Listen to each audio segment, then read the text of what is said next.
नमस्कार दोस्तों, हमारे चैनल में आपका स्वागत है। आज हम इस चैनल के माध्यम से बात करेंगे उन बीसी सखियों के लिए जो अपनी-अपनी ग्राम पंचायत में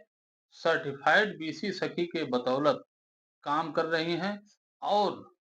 प्रारंभ में उनको जब आरसीटी से प्रशिक्षण दिया गया था 6 दिन का, उस 6 दिन के प्रशिक्षण के बाद वो अपनी अपनी ग्राम पंचायत में बीसी सखी के रूप में काम करना शुरू की और उनको काम करना जब वो शुरू करी है, तब ढेर सारी समस्याएं उनको आना शुरू हो गई है। उन सभी समस्याओं के समाधान का जो सबसे अच्छा प्लेटफॉर्म हो सकता है, हम उसी के विषय में आज बात करेंगे। तो आइए हम शुरू करते हैं। आपको जानकर एक खुशी होगी कि बीसी सखी जो प्रमाणित हैं, जो अपनी ग्राम पंचायत में ट्रांजैक्शन का काम कर रही हैं, उन बीसी सखियों के लिए उत्तर प्रदेश सरकार राष्ट्रीय ग्रामीण आजीविका मिशन के तहत 2 दिन का रिफ्रेशर ट्रेनिंग प्रोग्राम के लिए लगभग अक्टूबर-नवंबर में ही 2024 में हर जिले को शासन स्तर से आदेश गया था कि सभी बीसी सखियां जो काम कर रही हैं, उनको 2 दिन का रिफ्रेशर ट्रेनिंग प्रोग्राम उस जिले के लीड बैंक द्वारा संचालित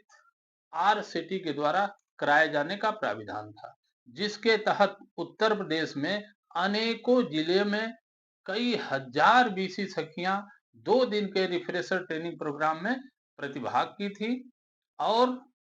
मेरे लिए भी सौभाग्य की बात थी कि बतौर प्रशिक्षक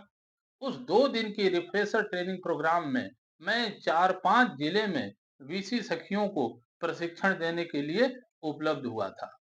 मैं देखा था कि उस 2 दिन के रिफ्रेशर ट्रेनिंग प्रोग्राम में जो भी समस्याएं, जो भी व्यवहारिक दिक्कतें हैं डिवाइस की, इंटरनेट की, बैंक की, बैंक किसी बात को टाल रहा है, किसी गलती के चलते, किसी मिस्टेक के चलते, उस सब पर विस्तार से वार्ता हो रही थी। उस प्रशिक्षण में एनआरएलएम के अधिकारी, आरसेटी के अधिकारी कर्मचारीगण के साथ ही साथ शासन स्तर से हर जिले में बीसी सखी को फैसिलिटेट करने के लिए, उनको सहयोग देने के लिए अलग-अलग कंपनियां शासन स्तर से ही अलॉट हैं और वही कंपनियां जैसे फिनो है, एयरटेल पेमेंट बैंक है, पेनियर बाई है, इन सब कंपनियों के प्रतिनिधि हर जिले में डिवाइस से लेकर के डिवाइस देना, डिवाइस की व्यवहारिक तकनीकी जानकारी उपलब्ध कराना, उसमें हो रही समस्याओं के समाधान के विषय में वो फॉलो अप करना, ये शासन स्तर से ही अलॉटेड हैं। वे सभी लोग मानो कंपनियों के प्रतिनिधि, एनआरएलएम के अधिकारीगण, बीएमएम, डीएमएम और आरसेटी के अधिकारी तथा प्रशिक्षक सभी लोग एक ही जगह इकट्ठा होकर के बीसी सखियों से उनकी समस्याओं पर बिंदुवार बात करते थे और उसके सही समाधान का रास्ता उनको बताते थे। तो मेरी समझ से आप लोग भी 100% सहमत होंगी कि ये प्रशिक्षण उनकी सफलता में सोने पर सुहागा था। बाय द वे, अभी बहुत ढेर सारी बीसी सखी इस रिफ्रेशर ट्रेनिंग प्रोग्राम में सम्मिलित नहीं हो पाई हैं। आप में से जो भी बीसी सखी है और रिफ्रेशर ट्रेनिंग प्रोग्राम में सम्मिलित नहीं हो पाई है, तो अपने जिले के डीसी एनआरएलएम, मुख्य विकास अधिकारी, जिलाधिकारी के माध्यम से उनसे अनुरोध करें, लिखित प्रार्थना पत्र दे करके, और केवल यदि आप रिफ्रेशर ट्रेनिंग प्रोग्राम में सम्मिलित हो जाएंगी 2 दिन के, तो आपकी 80 से 90% समस्याएं उसी प्रशिक्षण कार्यक्रम के प्लेटफॉर्म पर ही कैसे समाधान होगा, इसको आपको पूर्ण आभास हो जाएगा। तो आप रिफ्रेशर ट्रेनिंग प्रोग्राम में कैसे सम्मिलित हों, तो इसके लिए आप अपने जिले के मुख्य विकास अधिकारी, जिलाधिकारी, एनआरएलएम, खंड विकास अधिकारी,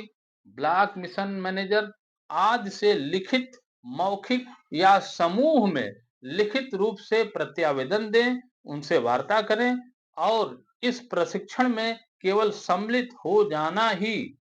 आपकी समस्याओं का समाधान है। तो मुझे पूरा विश्वास है कि जो बीसी सखी, जो हमारी दीदी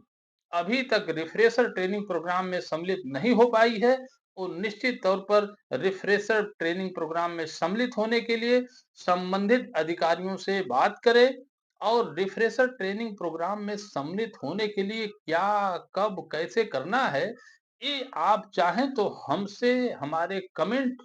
बॉक्स में जाकर के वार्ता करें। हम आपको हमेशा सहयोग देने के लिए उपलब्ध हैं। फिलहाल आज मैं इसी शुभकामनाओं के साथ कि आप रिफ्रेशर ट्रेनिंग में निश्चित तौर पर सम्मिलित हो जाएं, ताकि आपकी समस्याओं का समाधान हो जाए। फिर मैं आगे बात करूंगा। आज के लिए फिलहाल इतना ही। बहुत बहुत धन्यवाद।